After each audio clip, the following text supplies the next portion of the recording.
Stopping all these processes. వాళ్ళే వ్యతిరేకిస్తూ ఉన్నారు కదా దీన్ని, అసలు అక్కడ ఎట్లాంటి జంతువులు లేవని కూడా వాళ్ళు చెప్తా ఉన్నారు కదా దానికి సంబంధించి. అట్లాంటివి చాలా చెప్తారు. అందుకే మేము చెప్తున్నాం, మీరు ఒక వీడియో నేను మీకు జస్ట్ ఒక వీడియో చూపిస్తా. ఓన్లీ జంతువులనే కాదు, పక్షులు, చెట్లు అవి కూడా జీవరాశులే కదా. అంటే ఓన్లీ జంతువులు ఉంటేనే ప్రొటెక్ట్ చేస్తారు. ఇక్కడ స్టార్ టోటైస్ అనేది ఒక IUCN అనేది ఒక లిస్ట్ ఉంటుంది మనకి, రెడ్ లిస్ట్. ఏది యునైటెడ్ నేషన్స్ ద్వారా వాళ్ళు మనకి ఇంటర్నేషనల్ ఆర్గనైజేషన్ నుంచి IUCN లిస్ట్ ఒకటి ఉంటుంది. దాంట్లో లిస్ట్ చేయబడ్డ స్పీషీస్ ఇక్కడ ఉన్నాయి. అట్లా చెప్తాడు ఆయన, ఏం లేవు గుంట నక్కలు అది ఇదని స్టూడెంట్స్ని అట్లా అంటాడు. గుంట నక్కలు ఎవరు అనేది ఫస్ట్ మనం ప్రశ్నించుకోవాలి. స్టూడెంట్స్ ఈ సిటీకి హార్ట్ అన్నమాట. యూనివర్సిటీలో ఉన్న ఏదైతే 1500 ఎకరాలు 2000 ఎకరాలు ఉన్న భూమి, ఇది heart of the Hyderabad city. ఢిల్లీలో మీరు ఒకసారి చూసుకుంటే ఎంత పొల్యూషన్, వాళ్ళు కూడా డెవలప్మెంట్ అనుకుంటే అన్ని బిల్డింగ్స్ కట్టారు. ఇప్పుడు పొల్యూషన్ అయ్యి కనీసం మనం జీవించడానికి కూడా అక్కడ ఎట్లాంటివి లేని పరిస్థితి అనమాట. మేము అడిగేది ఏంటంటే, మీరు ఈ హైదరాబాద్ని ఇంకో ఢిల్లీ చేయాలనుకుంటున్నారా? ఢిల్లీ ఇండియాలో కాదు, మొన్న రీసెంట్గా ఎయిర్ క్వాలిటీ ఇండెక్స్ రిలీజ్ చేసిన రిపోర్ట్ ప్రకారం కూడా వరల్డ్లోనే మోస్ట్ పొల్యూటెడ్ సిటీ. ఇప్పుడు మీరు అట్లనే హైదరాబాద్ను కూడా చేసి ఇక్కడ చుట్టుపక్కల ఉండే ఏదైతే జనాలను కానీ జీవరాశులను కూడా నాశనం చేయాలని మీరు చూస్తున్నారు. అట్లా నాశనం చేయాలి అని అనుకునే వాళ్ళు కన్నింగ్ ఫాక్సెస్, వాళ్ళు గుంట నక్కలు. మేము గుంట నక్కలం కాదు.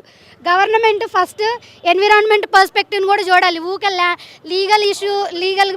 లీగల్గా ల్యాండ్ మాది అనడం పక్కన పెట్టేసి, మీదైనా సరే మీది మాది అనేది ఏం లేదు. ఇది గవర్నమెంట్ యూనివర్సిటీ అన్నప్పుడు అందరం, ఇది గవర్నమెంట్ యూనివర్సిటీ అన్నప్పుడు ఈ ల్యాండ్ గవర్నమెంట్ అన్నప్పుడు ఇది స్టూడెంట్స్ కూడా వర్తిస్తుంది కదా. It's doesn't mean that it is owned by government itself. It is a government institute. It also means that university also owns the land for public. That's what. So మేము demand చేసేది ఏంటంటే, first auction ఆపేసి, ఎన్నో జీవరాశులు అక్కడ మీరు ఆర్తనాదాలు విని ఉంటారు, మిమ్మల్ని లోపలికి రానివ్వట్లేదు కాబట్టి నేను మీకు వీడియో చూపిస్తా. చాలా నిన్న ఆఫ్టర్నూన్ స్టార్ట్ అయింది. మంచిగా ఒక పండగ సందర్భం చూసుకొని, నిన్న ఉగాది, ఈరోజు ఈద్, ఎవరు ఉండరని అనుకొని మొత్తం ప్లాన్ ప్రకారం చేసినట్లుగా అనిపిస్తుంది. మేమందరం దీనిని ఖండిస్తున్నాం. ఇంత జరిగినా కూడా ఇక్కడ కూడా వాళ్ళు కూడా తగ్గట్లేదు. పోలీసులు కూడా బందోబస్తు పెంచారు.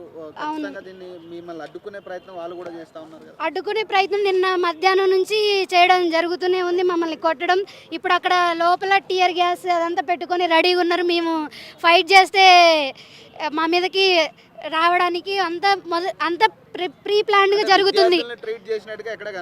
ఎక్కడ కనిపిస్తలేదు. అది విద్యార్థులని ట్రీట్ చేసేది కాదు, ఒక ఏమంటారు ప్రిజనర్స్. అసలు ప్రిజనర్స్ని కూడా అంత దారుణంగా ట్రీట్ చేయరు. అది నాకు పదం కూడా గుర్తురాదు, అంత దారుణంగా ట్రీట్ చేస్తున్నారు స్టూడెంట్స్ని. అయితే గుంజుకొని పోవడం, ఏదో వాళ్ళు గవర్నమెంట్ భూముల్ని కబ్జాలు చేసి వాళ్ళు డెవలప్మెంట్ పేరు మీద కోట్లు సంపాదించుకోవాలని వాళ్ళు చేస్తున్నారు.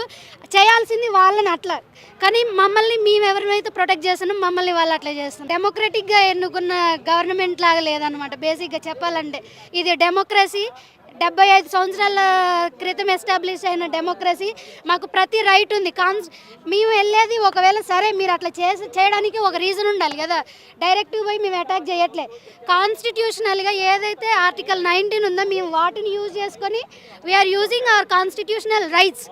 అవి యూజ్ చేసుకొని మేము ఫ్రీడమ్ ఆఫ్ ఎక్స్ప్రెషన్ ద్వారా మాకు మీరు చేయొద్దు అనేది మేము ప్రొటెక్ట్ చేయాలనుకుంటున్నాం అంతే. సో కాబట్టికి ఇది మీరు అడిగినట్లుగా ఈ ధోరణి అంతా పోలీస్ రాజ్యం, దొంగల రాజ్యం, దోపిడీ రాజ్యం ఏదైతే ఇవన్నీ ఉన్నాయో అట్లనే జరుగుతుంది.